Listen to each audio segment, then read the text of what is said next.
Halo pemirsa, apa kabar Anda hari ini? Senang sekali saya Raden Madlias dapat kembali menemani Anda dalam sebuah program talk show yang inspiratif. Ini dia Bincang Sehati.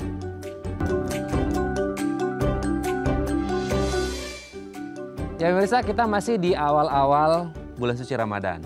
Umat muslim pasti pada puasa gitu ya. Kita menahan lapar, dahaga kurang lebih 12 jam lebih selama sehari. Katanya sehat, ya ini manfaat dari puasa itu kan bisa menyehatkan kita. Tapi pertanyaannya gimana nih sama mereka yang menderita asam lambung? Aman gak sih untuk berpuasa?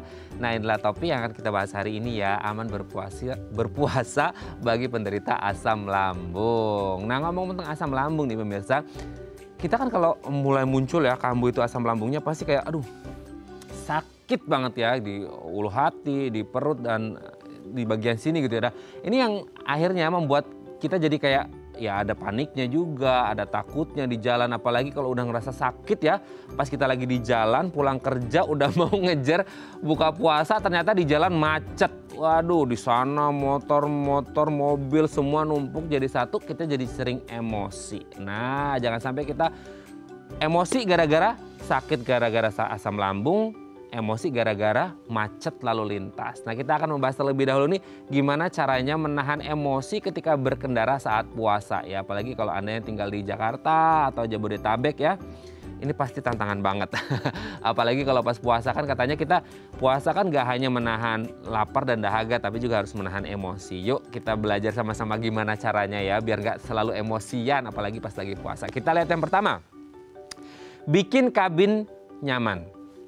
Ini menjadi sangat penting. Kenapa? Karena gini, kalau misal Anda nih ya mengendarai mobil gitu ya, terus Anda lihat kayak kabin, misal Anda sendirian nih gitu ya, terus dilihatnya di jok sebelah kiri, di jok penumpang depan kok kotor banget ya gitu. Atau Anda ngelihat dashboardnya, aduh debuan banget, ada barang-barang berantakan, mungkin buat yang cewek ada sisir lah, ada apa segala macam di situ. Ini secara tidak langsung, mungkin ya, secara tidak langsung, secara psikologis ini ngelihat kayak, aduh, ini berantakan banget nih di jok depan gitu. Apalagi pas ngeliat ke belakang, aduh, gitu kan. Di sana, wah banyak banget barang-barang yang berserakan. Nah, ini bisa jadi ketika kita bertemu dengan kondisi yang agak macet dikit, itu bakal membuat kita jauh lebih emosi. Jadi sebelum Anda berangkat, coba Anda pastikan dulu kabin Anda nyaman, joknya sudah rapi gitu ya, tidak ada barang-barang berantakan, maka Anda mulai bisa nyetir deh ya. Oke, kita lanjut yang kedua pemirsa.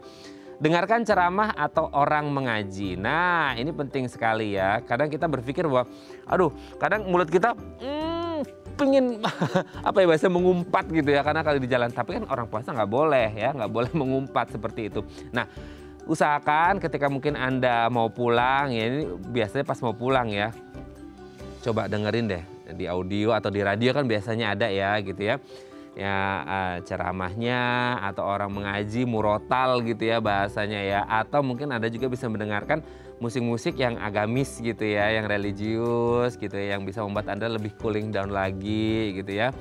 Ketika pas lagi ada macet bikin orang emosi, tiba-tiba nyerobot antrian Anda, terus Anda putar lagu Astagfirullah gitu ya. Terus Anda oke tenang lagi ya. Jadi dengerin orang ceramah, murotal, orang mengaji atau musik-musik religius. Oke kita lanjut yang ketiga adalah posisi berkendara. Ini juga menjadi sangat penting.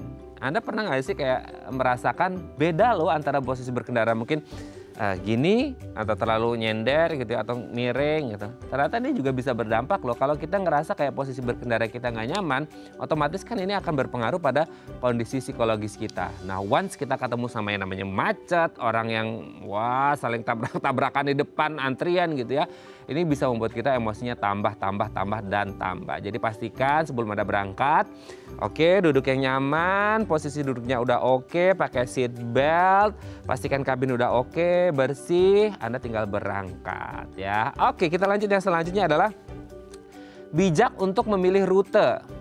Untuk Anda yang tinggal di Jakarta, Anda bisa memanfaatkan Google Maps lah ya atau beberapa penyedia navigasi gitu. Ini menjadi sangat penting karena apa? Anda harus antisipasi gitu ya. Ini pengalaman pribadi sih sebenarnya hari Senin kemarin ya pemirsa ya.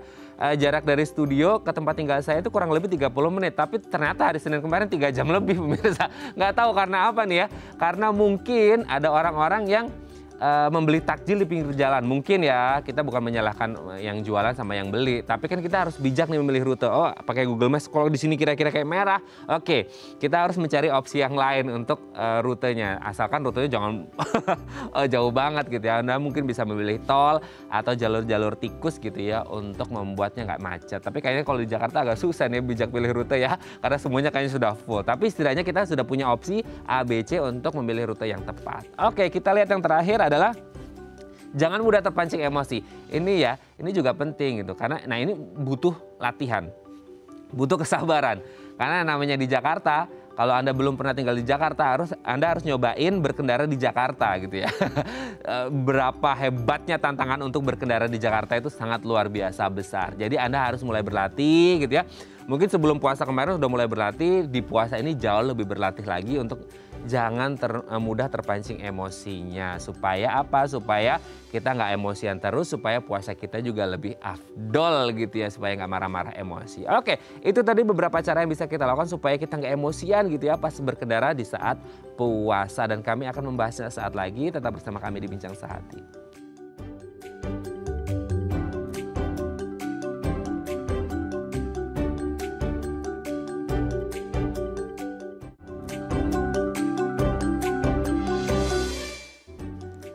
Baik, Anda masih bersama kami di Bincang Sehati. Topik bahasan kita pagi hari ini lumayan unik nih, pemirsa ya. Mungkin kita belum pernah membahas sebelumnya ya, nggak kepikiran mungkin ya kalau kita mau ngomongin jangan emosian pas lagi nyetir gitu ya.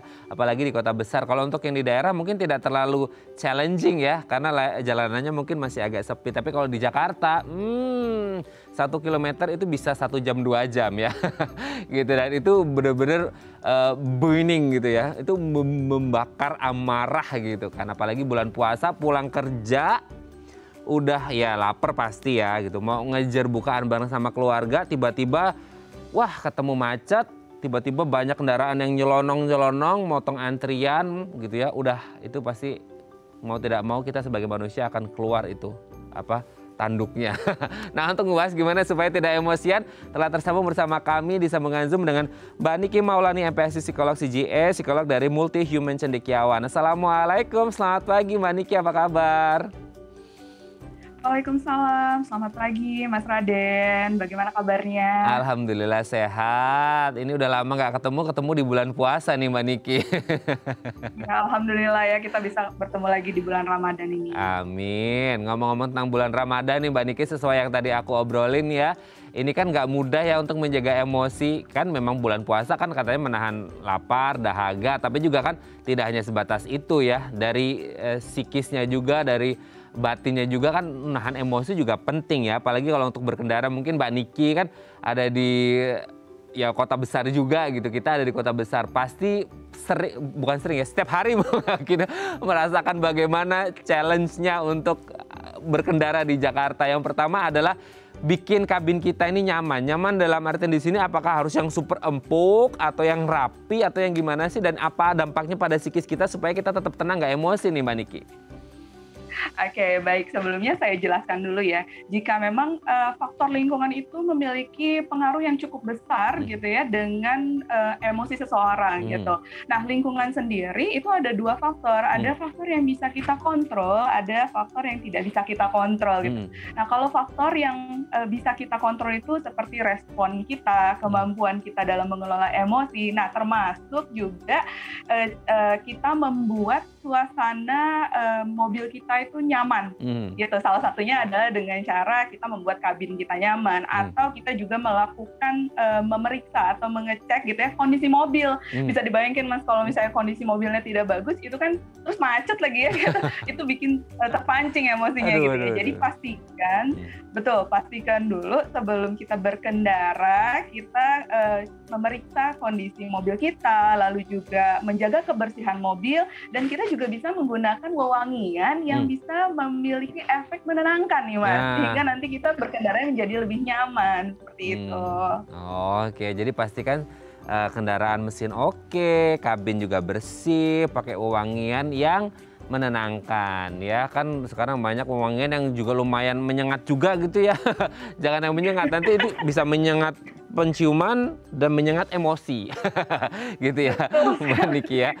Oke ya, jadi memang ini selain untuk menjaga emosi juga ini kan kebersihan ini sebagian daripada iman ya. Jadi kalau bersih, kabinnya bersih juga kita imannya juga berarti bagus gitu. Oke, kita lanjut yang kedua nih adalah mendengarkan ceramah atau murotal orang mengaji. Ini apa sih dampaknya ketika kita mendengarkan ini ke kondisi emosi kita nih Mbak Niki, bisa menenangkan kah atau gimana nih? Oke, saat kita mendengarkan lantunan ayat-ayat suci Al-Quran atau misalkan orang berzikir gitu ya, dan juga ceramah, itu kita memberi makan pada batin kita, bisa dikatakan seperti itu ya, sehingga kita merasa menjadi lebih tenang, lebih nyaman. Kita juga mengingat kepada pencipta kita. Jadi saat kita mau marah itu kita ingat nih kalau kita nanti marah ya, nanti puasa kita bisa tidak berpahala, nanti pahalanya jadi berkurang. Jadi akhirnya kita udah deh, kita tenang, sabar, seperti itu. Dan saat ini kan kita dapat mengakses dengan sangat mudah ya untuk kajian ceramah maupun juga lantunan ayat suci Al-Quran, sehingga akan lebih lebih mudah untuk bisa kita setel di mobil kita, seperti itu Mas. Oke ya, jadi ini bisa menenangkan kita gitu ya, kalau tiba-tiba ada yang nyerobot antrian terus dengerin ada yang sari tilawahnya bahwa kita harus bersabar. Wah, langsung oke, sabar gitu ya. Karena sebenarnya itu ujian banget ya di jalanan. Aduh, kalau nggak inget-inget ya, itu klakson bisa langsung rusak kali ya, tin gitu ya. Saking emosinya. Oke, Mbak Niki, yang selanjutnya adalah posisi berkendara. Sebenarnya posisi berkendara juga cara duduknya, cara nyendernya atau segala macamnya ini juga berdampak untuk kita bisa tenang, kita bisa menjaga emosi kita gitu Mbak Niki. Iya, karena kaitannya dengan kondisi fisiologis ya Mas. Jadi kondisi fisiologis seseorang dan psikologis itu sangat berkaitan erat. Bisa dibayangkan kalau misalkan kita salah dalam posisi berkendara, lalu kita jadi pegel-pegel nih, leher sakit, kaki sakit, kita jadi akan lebih mudah terpancing emosinya gitu. Jadi dengan kita memastikan posisi saat berkendara itu nyaman, sehingga badan kita atau fisik kita, kondisi fisiologis kita juga baik gitu ya, sehingga nanti berpengaruh kepada kondisi psikologis kita juga. Jadi kita juga jadi tenang, jadi nyaman, dan tidak mudah terpancing emosi. Nah, saya punya tips nih Mas Raden. Kalau misalnya nih kita lagi kena macet nih, kita bisa melakukan seperti stretching ringan gitu Mas Raden. Gimana kita bisa menengok ke kanan atau ke kiri gitu ya, lalu tangannya juga bisa agak di stretching seperti itu, sehingga bisa meregangkan otot-otot yang tegang. Tapi jangan dilakukan saat kita lagi jalan ya, berkendara. Jadi saat macet aja curi-curi waktu sedikit. Oke, siapa tahu menenangkan, daripada di depan lihat orang macet-macetan, nengok ke kanan, jual gorengan, nengok ke kiri, es dawet ya. Siapa tahu alternatif kalau lagi harus buka di jalan gitu ya, bukan ngomongin makanan di waktu puasa. Oke, kita lanjut, yang selanjutnya adalah bijak untuk memilih rute. Nah, ternyata kan ini berkaitan erat juga ya dengan bagaimana kondisi psikis kita ketika kita memilih rute yang salah. Ini kita bisa ngeblame diri kita kayak, kenapa sih tadi lewat sini, kan harusnya bisa lewat situ. Tapi kadang-kadang orang banyak yang tertipu oleh Google Maps.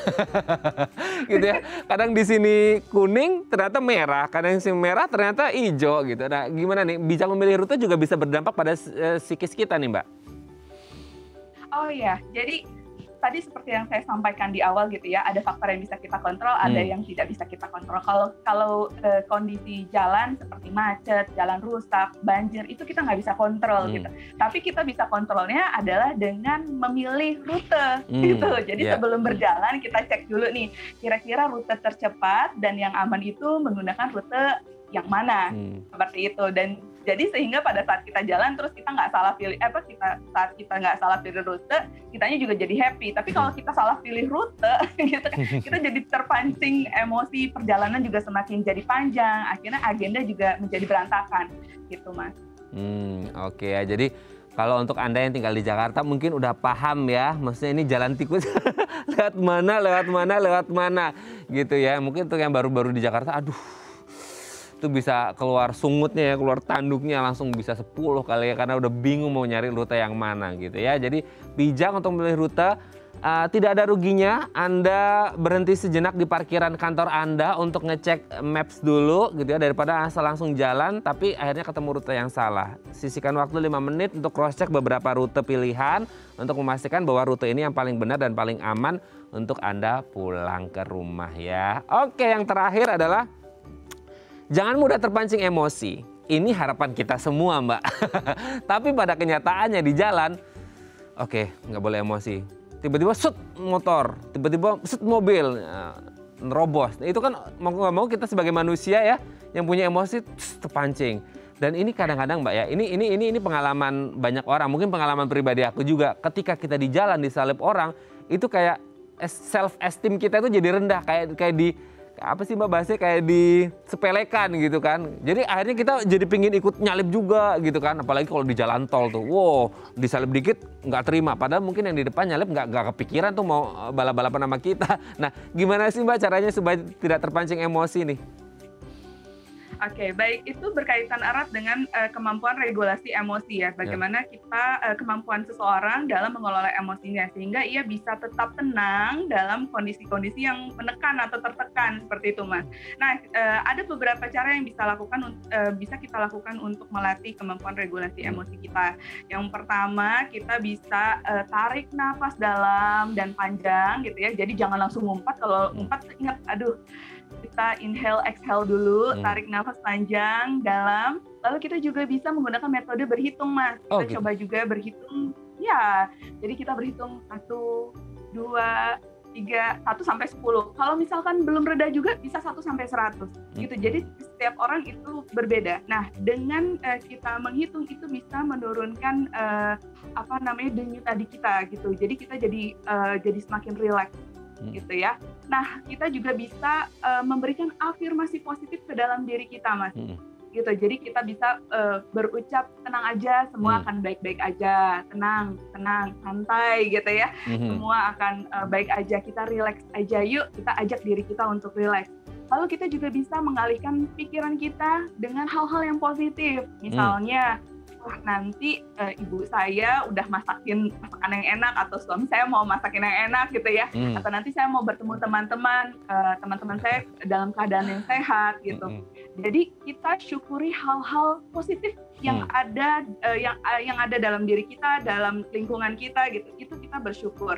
Dan pada saat bulan Ramadan juga itu waktu yang tepat juga untuk kita perbanyak zikir nih, Mas, gitu ya.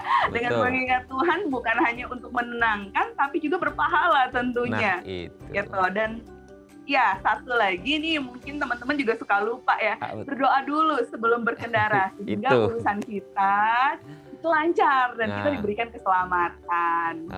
Oke, jadi kalau udah mulai terpancing emosi, pikirkan bahwa nanti di rumah istri kita, suami kita, atau keluarga kita gitu ya, itu sudah masakin menu favorit kita gitu. Jadi jangan marah-marah. Kalau marah nanti cepet lapar gitu ya. Oke, terima kasih Mbak Niki Maulani, MPSI Psikolog CGS, psikolog dari Multi Human Cendekiawan sudah berbagi. Semoga ini menjadi pencerahan buat kita semua ya pemirsa. Jangan emosi-emosi lagi, jangan marah-marah lagi. Semoga tips dari Mbak Niki tadi bermanfaat dan kita tetap semangat, sehat puasanya, sehat emosinya. Terima kasih Mbak Niki. Selamat berpuasa untuk keluarga besar Mbak Niki, sehat selalu ya. Terima kasih. Assalamualaikum. Baik pemirsa, selanjutnya kita akan membahas tema kita hari ini. Bagi Anda yang memiliki pertanyaan, Anda bisa menghubungi kami di nomor 021 290 3244 atau DM Instagram kami di @daifamily. Kami akan kembali saat lagi.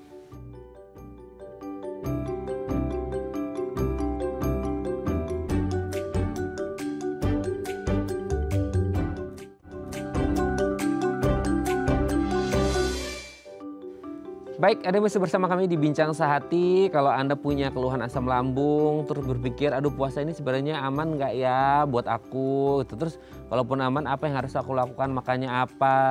Tipsnya gimana? Nah, Anda harus menyaksikan episode ini sampai habis. Nah, kalau Anda juga punya pertanyaan, boleh menghubungi kami di nomor 021 290 3244 atau DM Instagram kami di @daifamily. Untuk membahasnya ini telah tersambung bersama kami di sambungan Zoom dengan Dr. Feni Elvinarido SPPD Finasim, dokter spesialis penyakit dalam dari Rumah Sakit IMC Cikarang. Selamat pagi Dr. Feni, apa kabar? Selamat pagi Mas Raden. Puji Tuhan kabar baik. Salam sehat buat kita Salam semua. sehat ya dok ya. Oke Ya. dok, hari ini kita akan membahas ini sebenarnya permasalahan banyak orang ya dok ya. Di sekitaran kita mungkin banyak yang mengalami asam lambung. Dan mereka memutuskan kayak, aduh aku harus puasa nggak ya? Kan orang asam lambung kan katanya nggak boleh lama-lama kosong nih. Ini kalau kosong lama gimana? Nah banyak pemikiran seperti itu. Nah sebelum kita membahas ke asam lambungnya, sebenarnya apakah semua orang ini bisa melakukan puasa atau enggak sih dok sebenarnya? Oke, terima kasih. Jadi ya, bagi umat Muslim yang sehat, puasa Ramadan wajib hukumnya. Ya. Namun ada beberapa kondisi ya di mana berpuasa bisa menyebabkan perburukan atau bertambahnya gejala penyakit atau bahkan menunda kesembuhan. Ada beberapa di antaranya yang tadi udah Mas Raden sebutkan, penyakit asam lambung yang berat ya atau yang gejala-gejalanya akut. Kemudian yang kedua bisa pada penyakit jantung, pasien penderita jantung yang tidak stabil, misalnya yang habis menderita serangan jantung atau habis menjalani operasi jantung. Kemudian yang ketiga, pasien-pasien diabetes mellitus yang tidak terkontrol dengan kadar gula yang tinggi dan saat ini mendapat insulin dengan jumlah yang tinggi ya. Kemudian yang keempat itu pada penyakit paru ya, gangguan pernapasan ya. Saat ini ya kita dalam masa pandemi pada pasien COVID ya. Pasien COVID dengan gejala berat yang dimana disertai demam tinggi, ada sesak napas, itu tidak dianjurkan untuk berpuasa. Kemudian yang berikut adalah adanya gangguan ginjal dan hati yang berat. Misalnya pada pasien-pasien gagal ginjal akut ya, karena memerlukan cairan juga Mas Raden. Jadi kalau berpuasa cairannya kurang nanti bisa memperberat penyakitnya ya, atau pada pasien-pasien gagal ginjal yang menjalani cuci darah.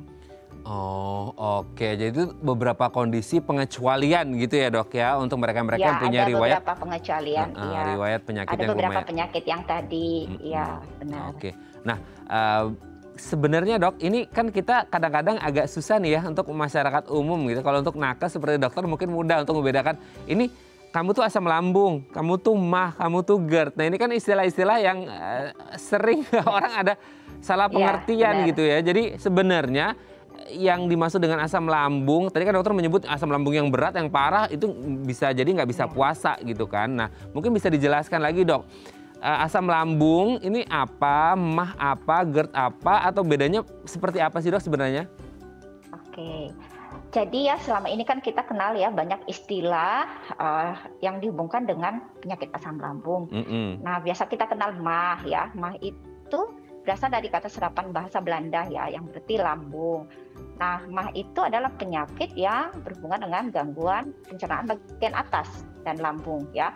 Nah, sekumpulan gejala dari MAH itu, misalnya nih, perasaan tidak nyaman di daerah perut bagian atas, misalnya berupa ada nyeri, kemudian kembung, rasa sering bersendawa, sampai mual muntah, yaitu kumpulan gejala itu kita sebut dengan dispepsia ya. Mungkin pemirsa sering juga mendengar kok ada yang disebut dispepsia nih ya. Kemudian ada MAH nih. Nah, itu sekumpulan gejala dari MAH itu adalah dispepsia itu. Nah, sedangkan tadi sudah disebutkan juga ada yang penyakit asam lambung.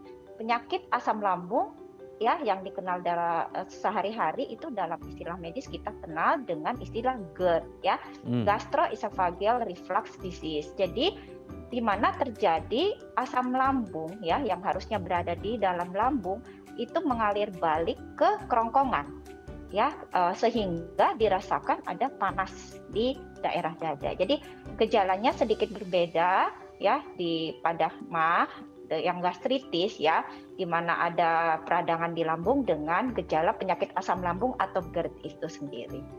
Itu Mas Raden kurang lebih perbedaan. Oke, jadi itu perbedaan ya yang tadi disebutkan asam lambung, MAH, dispepsia, GERD dan lain sebagainya. Nah kalau kita ngomongin asam lambungnya ini sendiri sebenarnya penyebabnya apa sih dok? Apakah murni karena makanan? Kan biasa orang berpikir kayak atau apa gara-gara makan pedas ya, atau makan bergas ya, atau mungkin dari faktor lain di luar makanan dok, mungkin yang lainnya atau gimana tuh dok penyebabnya biasanya?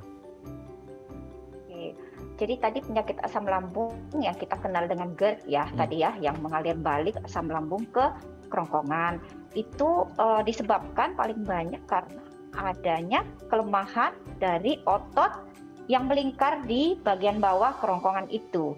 Karena melemahnya, jadi berfungsi sebagai klep ya Mas Raden ya. Jadi pada saat klepnya melemah, sehingga yang harusnya tertutup pada sekitar makanan sudah masuk ke lambung, itu balik masuk ke kerongkongan ya. Itu karena melemahnya klep itu.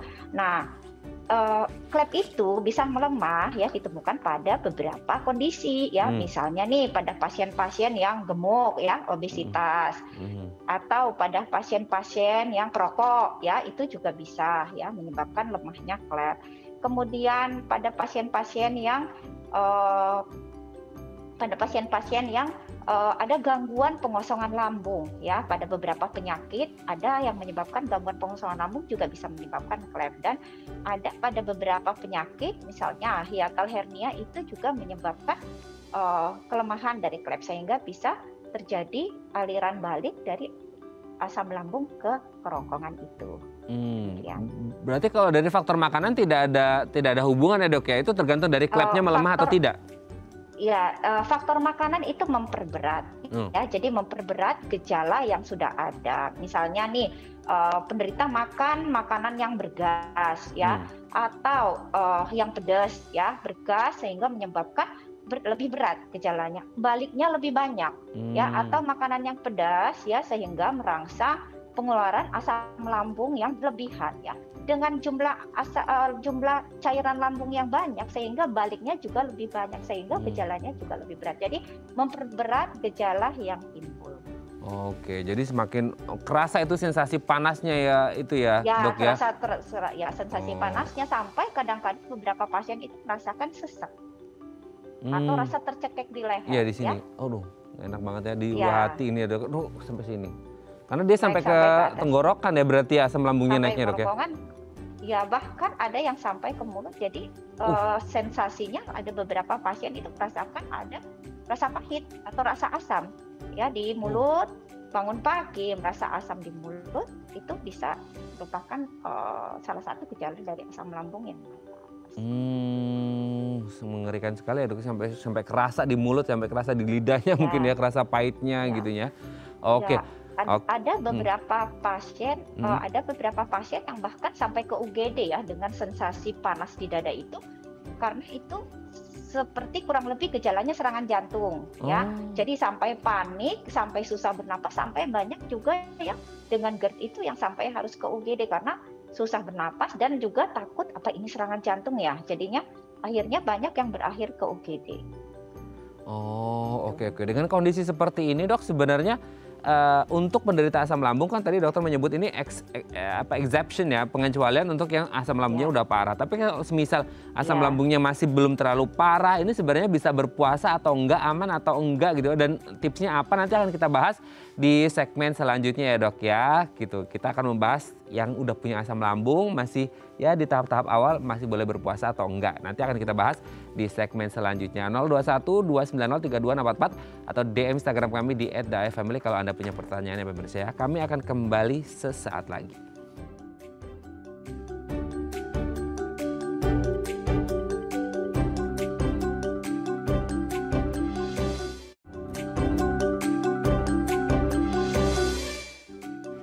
Baik, Anda masih bersama kami di Bincang Sehati. Kita masih ngomongin kalau Anda punya riwayat asam lambung, boleh nggak nih berpuasa, aman nggak nih berpuasa. Nah, kalau Anda punya pertanyaan, 021 290 3244 atau DM Instagram kami di @daefamily. Kita masih bersama dengan Dr. Feni Elvina Rido, SPPD Vinasim, dokter spesialis penyakit dalam dari Rumah Sakit IMC Cikarang. Dr. Feni, kita lanjut lagi ya dok ya. Tadi aku sempat mau tanya nih, kan tadi udah dijelasin tentang asam lambung, GERD, emah, dan lain sebagainya. Nah sekarang aku mau tanya, kalau tadi di segmen sebelumnya udah dibahas GERD yang parah kayaknya exception ya, pengecualian. Nah kalau untuk orang-orang yang GERD-nya atau asam lambungnya masih di awal-awal, masih tolerable lah dok, ini sebenarnya masih boleh nggak sih menjalankan puasa gitu? Apa tetap tidak boleh atau boleh tapi dengan beberapa catatan khusus nih gitu dok? Oke. Jadi pada pasien asam lambung ya, penderita asam lambung yang ringan, yaitu dianjurkan bisa berpuasa, tetap bisa berpuasa, namun harus ada persiapannya ya. Jadi persiapan apa sajakah yang harus dilakukan pada penderita asam lambung ringan? Yaitu yang pertama harus tahu pemilihan makanannya ya. Jadi pemilihan makanan itu harus menghindari makanan-makanan yang merangsang produksi asam lambung. Misalnya makanan yang bergas ya, makanan pedas, makanan berminyak ya, misalnya semacam gorengan ya. Jadi pada saat sebelum masuk berpuasa ya atau bulan puasa itu sudah harus melakukan persiapan. Bahkan sampai pada saat berpuasa pun ya itu sudah harus pemilihan makanan paling terutama ya, itu supaya bisa mengurangi gejala atau gejala yang timbul ya. Kemudian pemilihan makanannya untuk minuman sendiri ya, pada saat berbuka atau pada saat sahur itu dipilih yang tidak mengandung kafein ya, seperti kopi, teh ya, ataupun yang bersoda ya. Kemudian kalau bisa makanannya rendah karbohidrat ya, karena makanan yang tinggi karbohidrat itu merangsang pengeluaran asam lambung lebih berlebihan. Kemudian makannya juga ya, jangan bablas ya. Misalnya nih karena nanti udah harus berpuasa nih, 14 jam nih, makannya banyak benar-benar. Nah, itu pasti akan menyebabkan tidak nyaman ya di daerah ulu hati. Ya, jadi porsinya harus porsi kecil ya, porsi kecil yang secukupnya lah ya, pada saat sahur ataupun pada saat berbuka. Jadi berbuka itu bertahap, jangan langsung bablas makan berat ya, makan porsi banyak dan yang berat ya, dan dianjurkan pada saat berbuka ya itu kita mulai dengan makanan yang ringan ya. Habis sholat maghrib ya itu kita bisa mulai dengan makanan ringan seperti kurma ya, itu bisa dianjurkan kurma. Kemudian nanti setelah sebelum sholat tarawih itu kita udah bisa dengan makanan berat, tapi makanan beratnya juga bertahap ya. Kalau sudah berbuka ya kita bisa porsi kecil tapi lebih sering ya. Kemudian yang bagi yang perokok ya, jadi dianjurkan sebaiknya berhenti merokok ya, atau minimal kalau nggak bisa dikurangin deh merokoknya ya. Kemudian yang kelima, mengendalikan emosi dan stres ya. Jadi sudah harus latihan nih mengendalikan emosi dan stres, apalagi di bulan puasa ya. memang harus mengendalikan stres. Jadi diharapkan dengan pengendalian stres dan emosi itu sehingga gejala yang timbul itu bisa berkurang, sehingga pasien asam lambung bisa yang ringan bisa tetap aman dalam berpuasa. Oke ya, jadi bagi Anda yang punya asam lambung ringan masih boleh berpuasa, asalkan dengan catatan tadi yang dikasih tahu sama Dokter Feni ya, makanannya jangan yang bergas, jangan pedas, jangan memicu asam lambung deh gitu ya.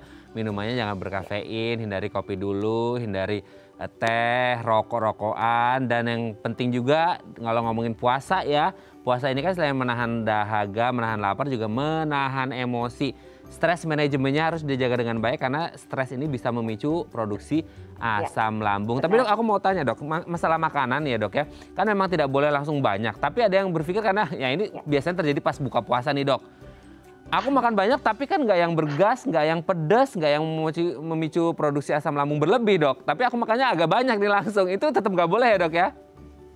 Iya, jadi biasanya pada pasien asam lambung ya itu pada saat porsinya banyak ya itu kemampuan jadinya nanti numpuk ya di dalam lambung, dan itu pasti menyebabkan ketidaknyamanan. Nanti jadi pegal, kemudian tidak nyaman perut bagian atas, bahkan bisa sampai muntah. Jadi tetap walaupun jenis makanannya sudah dijaga, tetap porsinya harus secukupnya ya, dan tapi sering. Jadi mungkin nanti makan sedikit dulu nih, nanti bisa 2 jam makan lagi porsinya.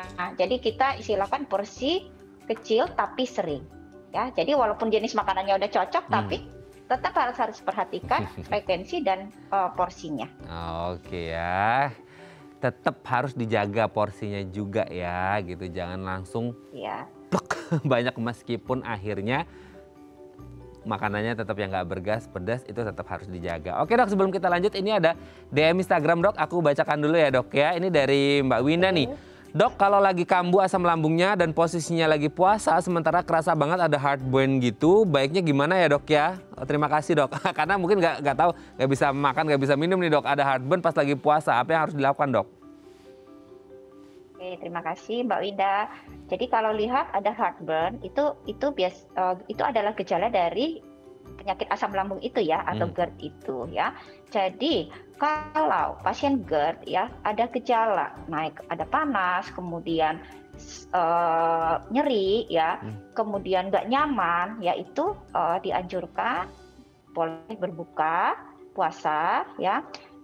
Konsumsi obat yang sudah rutin ya diberikan sama dokter, obat-obat asam lambung ya, kemudian mulai berbuka dengan porsi yang kecil tadi itu Mas ya. Jadi tetap porsinya kecil, makan dulu, berbuka bisa dengan kurma tadi ya, kalau ataukah dengan makanan lain, makanan ringan lain porsi kecil. Kemudian yang paling tidak kalah pentingnya itu jangan panik ya. Banyak sekali ya cemas, ketakutan, kemudian stres itu dihubungkan dengan memberatnya gejala-gejala dari GERD itu ya.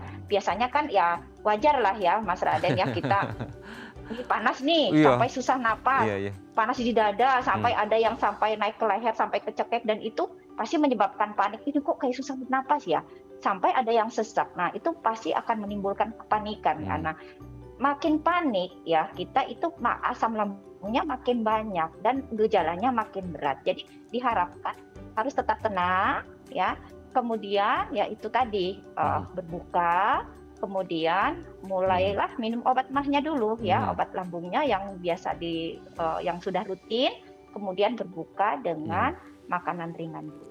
Ya. Oke ya, semoga ini bisa menjawab pertanyaan. Berbuka. Ya. Nah, semoga bisa menjawab pertanyaan Mbak Winda. Oke, dok, sebelum kita lanjut ini ada penelpon. Oke, sepertinya belum. Oke, dok, tadi kalau menyambung pertanyaannya Mbak Winda, mungkin kan heartburn ini kan asam lambungnya naik ya dok ya. Ini kan masalah dari makanan iya, dari katup yang melemah juga iya. Aku mau tanya dong dok, sebenarnya katup yang udah melemah ini bisa kuat lagi nggak sih dok?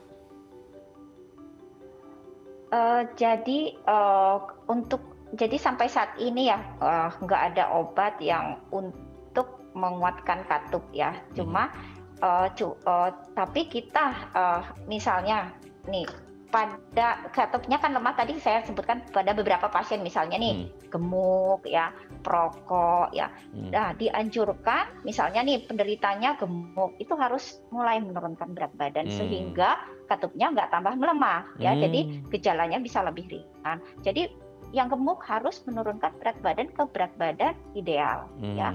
Kemudian pada perokok ya, perokok ya harus berhenti rokok karena bila tetap merokok maka katupnya akan semakin melemah dan gejalanya akan semakin sering dan berat. Jadi kita melihat faktor risiko apa pada penderita ini dan harus ditangani faktor risiko itu. Oke, tidak ada obat untuk menguatkan klepnya, katupnya. Kalau mungkin yang obesitas jaga berat badan ideal. Kalau untuk perokok hindari merokok ya supaya katupnya tidak tambah melemah ya. Ini catatan penting. Oke dok, kita ada penelpon, kita sapa terlebih dahulu ya dok ya. Halo. Halo, selamat pagi. Selamat pagi, Mas. Dengan ibu siapa, di mana ibu? Ibu Diana di Langkat. Ibu Diana di Langkat, Sumatera Utara, betul ya? Iya. Oke, silakan Ibu Diana. Iya, mau tanya ke dokter ya, Dok? Iya, silakan Bu Diana. Punya riwayat penyakit lambung.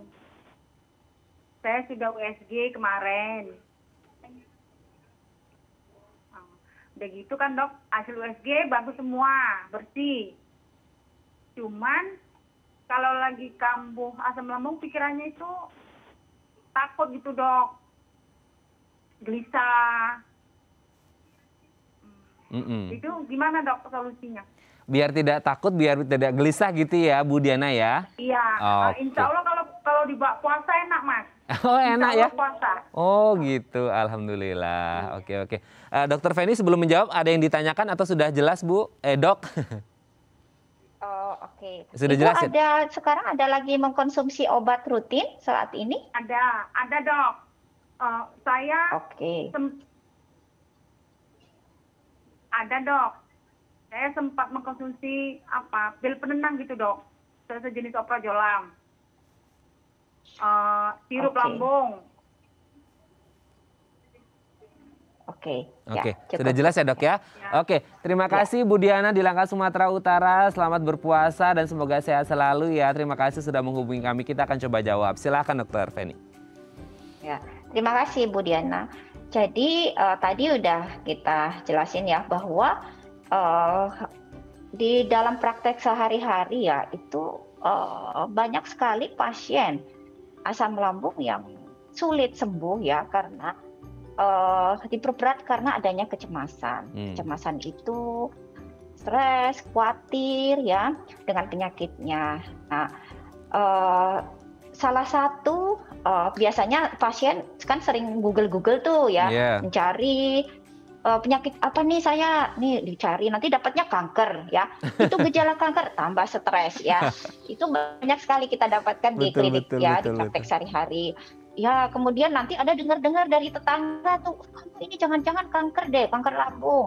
Jangan-jangan ini deh berat, nanti kamu bahaya nih, asam lambung bisa menyebabkan kematian. Nah, jadi sehingga pasiennya makin bertambah cemas ya. Jadi kalau saya sarankan ke Bu Diana ya, kalau ibu sudah berobat ke dokter, kemudian sudah dilakukan pemeriksaan ya, dan hanya dikatakan bahwa asam lambung saja, tidak ada kelainan-kelainan lain yang berat ya.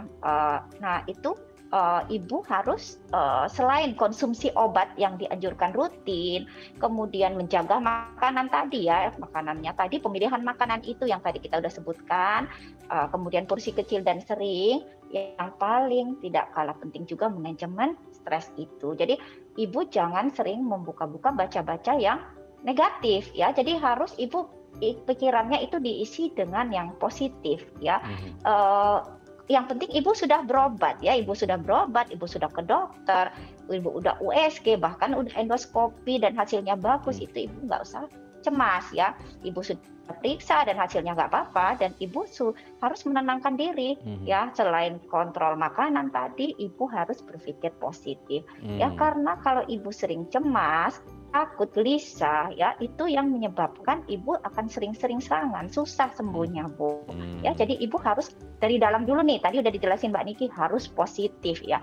Apa-apa semua kita harus positif, jangan negatif, malah jangan-jangan saya ini apa ya yang berat ya, jangan-jangan nanti saya bisa mati nih gara-gara ini. Itu dihilangkan perasaan-perasaan gitu. Harus yakin saya minum obat, saya sudah diet, disiplin dalam makanan ya, itu saya pasti sembuh ya. Dan itu biasanya, dan ibu misalnya nih ada pencetus lain untuk takut stresnya, itu ibu ditangani dulu ya, diatasi dulu tuh penyebabnya apa. Nah ibu harus berpikir positif. Dengan begitu pengalaman kita di praktek sehari-hari, pasiennya akan perbaikan, gejalanya lebih ringan dan lebih kurang munculnya. Itu saran saya sih. Oke ya, semoga ini bisa menjawab pertanyaan Bu Diana di Langkat Sumatera Utara. USG hasilnya tadi kan bagus, berarti memang obat yang dikasih dokter itu sudah cukup. Tidak ada masalah yang lain, hanya asam lambung, cukup diminum obatnya, insya Allah sembuh ya Bu Diana. Jangan mikirin Google, jangan mikirin omongan orang, insya Allah sembuh. Dipikirannya sembuh gitu ya. Ya, benar. Oke, terima kasih Bu Diana sudah menghubungi kami. Oke Dok, nanti kita akan lanjut lagi di segmen selanjutnya. Kita akan membahas tips menjaga kesehatan lambung selama puasa, tapi nanti setelah jeda ya Dok ya. Kami akan kembali saat lagi, tetap bersama kami di Bincang Saat.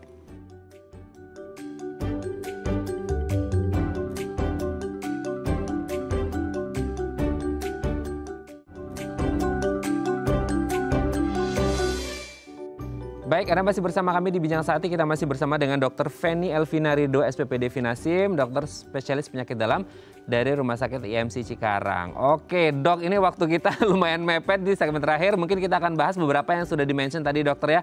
Atur pola makan, jenis makanan, porsi, obat-obatan, stres gitu ya, Dok ya. dan konsultasi dengan dokter gitu. Nah, untuk obat-obatan mungkin atau hal-hal yang lain yang ingin dokter tambahkan untuk teman-teman yang menderita asam lambung, ada dok? Oke, jadi ya untuk penderita asam lambung ringan ya yang berpuasa itu tadi bila mengalami gejala ya kayak tadi ya ada yang sebutkan tadi panas di dada, kemudian muntah-muntah atau nyeri hebat ya pada perut bagian atas, maka dianjurkan untuk berbuka ya. Jadi berbuka puasa, karena kalau bila tetap melanjutkan puasa maka itu bisa memperberat gejala yang muncul, bahkan bisa berakhir di rumah sakit. Jadi tetap berpuasa, tapi kalau sudah ada warning ya itu mau nggak mau udah harus berbuka walaupun belum waktu. Kalau sudah baik terus jadi, harus dilihat. Kan berbuka dok, udah baik kan besok masih boleh puasa lagi atau lihat sikonnya atau gimana dok? Atau konsultasi lagi ke dokternya harus tetap gitu dok? Oke, lihat sikonnya. Kalau kondisinya bagus, tidak ada gejala, besoknya sudah enak, maka ya itu lagi tadi kita pemilihan makanan pada saat mau berpuasa sahur ya pagi, kita harus minum rutin dulu, obat mahnya harus diminum ya. Diminum obat mahnya sebelum makan sahur, kemudian makan sahurnya, pemilihan makanan saat sahur, minuman juga, porsinya ya.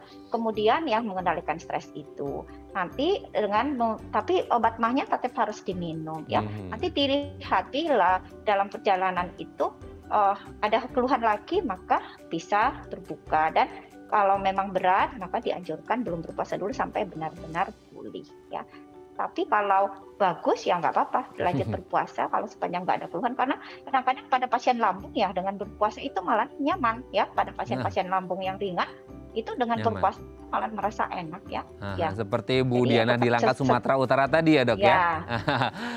Oke ya, semoga perbincangan kita hari ini bisa menjadi manfaat baik gitu ya, ilmu baik untuk teman-teman yang ada riwayat asam lambung. Terima kasih Dokter Feni, sehat selalu untuk dokter beserta keluarga besar dan teman-teman di Rumah Sakit IMC Cikarang atas sharingnya pagi hari ini. Terima kasih dok, selamat pagi. Terima kasih, selamat pagi.